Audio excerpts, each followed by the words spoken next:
Hello friends, അപ്പോൾ ഇന്നത്തെ recipe ഒരു അറേബ്യൻ മാംഗോ പുഡിംഗ് ആണ്. അതിന് വേണ്ടിയിട്ട് മാംഗോ ഒന്ന് കട്ട് ചെയ്തിട്ട് അതൊന്ന് ജസ്റ്റ് ജ്യൂസാക്കി എടുക്കാം കേട്ടോ.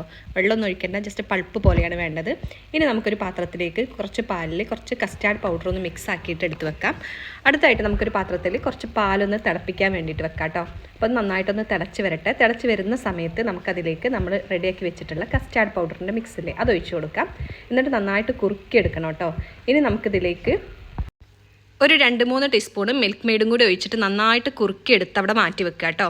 ഇനി നമുക്ക് കുറച്ച് ബ്രെഡ് എടുക്കാം. ബ്രെഡിൻ്റെ 4 സൈഡും അരികില്ലേ 4 അരികും ഇങ്ങനെ കട്ട് ചെയ്തിട്ട് എടുത്ത് വെക്കാം കേട്ടോ. ഒരു 8-10 ബ്രെഡ് വേണ്ടി വരും. അപ്പോൾ അത്രയും എടുത്ത് വെച്ചിട്ടുണ്ട്. ഇനി നമുക്ക് ഏത് ഷേപ്പാണെങ്കിലും കുഴപ്പമില്ല. ഞാനിപ്പോൾ ഒരു ഓവൽ ഷേപ്പിലുള്ള ഒരു ഗ്ലാസ് ബൗളാണ് എടുത്തിട്ടുള്ളത്. അതിലേക്ക് നമ്മൾ ആദ്യം എടുത്ത് വെച്ചിട്ട് ആ ഒരു കുറുക്കിയൊക്കെ എടുത്ത് വെച്ചിട്ടുള്ള മിൽക്കിൻ്റെ ആ മിക്സില്ലേ ആ മിക്സ് നമുക്ക് ബേസായിട്ട് ഒഴിച്ചു കൊടുക്കാം കേട്ടോ. അപ്പോൾ ഇത് എല്ലാ വശത്തും ആവുന്ന രീതിയിൽ നമ്മൾ മിൽക്കിൻ്റെ ആ മിക്സ് ബേസായിട്ട് ഒഴിച്ചു കൊടുത്തിട്ടുണ്ട്. ഇനി നമുക്കതിലേക്ക് നമ്മൾ കട്ട് ചെയ്ത് വെച്ചിട്ടുള്ള ആ ഒരു ബ്രെഡ് സ്ലൈസസും ഇതുപോലെ തന്നെ ഒന്ന് അറേഞ്ച് ചെയ്ത് കൊടുക്കുക. ഒരെണ്ണം മൊത്തത്തിൽ വെക്കാൻ പറ്റാത്ത സ്ഥലത്തൊക്കെ നമുക്ക് കട്ട് ചെയ്തിട്ട് വെച്ച് കൊടുക്കാം കേട്ടോ. ഇനി അതിൻ്റെ മുകളിലേക്കായിട്ട് വീണ്ടും ആ ഒരു മിൽക്കിൻ്റെ മിക്സ് ഒഴിച്ചു കൊടുക്കുക.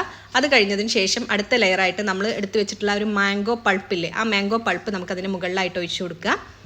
അപ്പോൾ ഇതാ വീണ്ടും അതുപോലെ തന്നെ ചെയ്ത് കൊടുത്തിട്ടുണ്ട്. പിന്നെ വീണ്ടും അതുപോലെ തന്നെ നമ്മുടെ ബ്രെഡിൻ്റെ സ്ലൈസസ് ഓരോന്നായിട്ട് അറേഞ്ച് ചെയ്ത് വെച്ച് കൊടുക്കുക. ഒരു 2-3 ലെയറൊക്കെ ഉണ്ടാക്കാം കേട്ടോ. അപ്പോൾ ഞാൻ എന്തായാലും ഒരു 2 ലെയറിലാണ് ഉണ്ടാക്കിയിട്ടുള്ളത്. ഇനി വീണ്ടും അതുപോലെ തന്നെ നമ്മുടെ മിൽക്കിൻ്റെ മിക്സ് ഒഴിച്ചു കൊടുക്കുക. അത് കഴിഞ്ഞാൽ മാംഗോ ഒഴിച്ചു കൊടുക്കുക. അങ്ങനെ ഓരോ ലെയറായിട്ട് മാംഗോയും മിൽക്കും ഓൾട്ടർനേറ്റീവായിട്ട് ഇങ്ങനെ ഒഴിച്ചു കൊടുക്കുക കേട്ടോ. അപ്പോൾ ഇത് അതുപോലെ റെഡിയാക്കി വെച്ചിട്ടുണ്ട്. അപ്പോൾ അത് ഏറ്റവും മുകളിലായിട്ട് വീണ്ടും നമ്മൾ മാംഗോ ഒഴിച്ചിട്ട് ജസ്റ്റ് ഒരു ഡിസൈൻ ഉണ്ടാക്കുകയാണെങ്കിൽ കാണാനൊരു ഇത്തിരി ഭംഗി ഉണ്ടാവും കേട്ടോ. അപ്പോൾ അതിന് വേണ്ടിയിട്ട് അവിടെയും ഇവിടെയൊക്കെ മാംഗോ ഒഴിച്ചു കൊടുത്ത് ആ വൈറ്റ് മിൽക്കിൻ്റെ ആ ഒരു വൈറ്റും യെല്ലോയും കൂടി ഒന്ന് മിക്സ് ആക്കിയിട്ടുള്ള ഒരു ചെറിയൊരു ഈ ഒരു രീതിയിലുള്ളൊരു ഡിസൈൻ ഉണ്ടാക്കി വെച്ചിട്ടുണ്ട്. നന്നായിട്ട് വരക്കാനൊക്കെ കഴിയുള്ളവരാണെങ്കിൽ നന്നായിട്ടൊക്കെ വരച്ചൊക്കെ ചെയ്ത് കൊടുക്കുക കേട്ടോ. അപ്പോൾ ഇത് ഇതുപോലെ ആക്കി വെച്ചിട്ടുണ്ട്. ഇനി നമുക്കിത് ഒരു 2 മണിക്കൂർ ഫ്രിഡ്ജിൽ വെച്ച് ഒന്ന് തണുപ്പിച്ചതിന് ശേഷം കഴിക്കുകയാണ് ഏറ്റവും ടേസ്റ്റ് ഉണ്ടാവുക. അപ്പോൾ അത് ഞാനതൊന്ന് ഫ്രിഡ്ജിൽ വെക്കാൻ വെച്ചിട്ടുണ്ട്. ഇനി നമുക്ക് 2 മണിക്കൂറിന് ശേഷം അതെടുത്ത് നോക്കാം കേട്ടോ. അപ്പോൾ നല്ല തണുത്ത് നല്ല ടേസ്റ്റ് ആയിരിക്കും കഴിക്കാൻ വേണ്ടിയിട്ട്. അപ്പോൾ ഇതാ 2 മണിക്കൂറിന് ശേഷം ഫ്രിഡ്ജിൽ നിന്ന് എടുത്ത് കൊണ്ടുവന്നിട്ടുണ്ട്. അപ്പോൾ അതെല്ലാവരും ഓരോ ടീസ്പൂണും എടുത്തേക്കാണ് കേട്ടോ. എല്ലാവരും അവർക്ക് വേണ്ടത് ഇങ്ങനെ മുറിച്ചെടുക്കുകയാണ് ചെയ്യുന്നത്. നല്ല ടേസ്റ്റാണ്.